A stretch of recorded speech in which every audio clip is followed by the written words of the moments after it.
So this is the closest we can go. Other people, they are behind us. How amazing it is. And also the battery of my camera is going to end soon. So soon we will not be able to make further videos. But the view is fantastic. What do you think? Should I try to go up?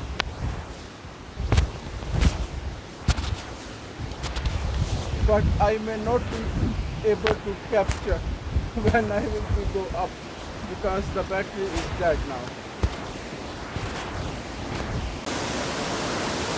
Another view from the waterfall.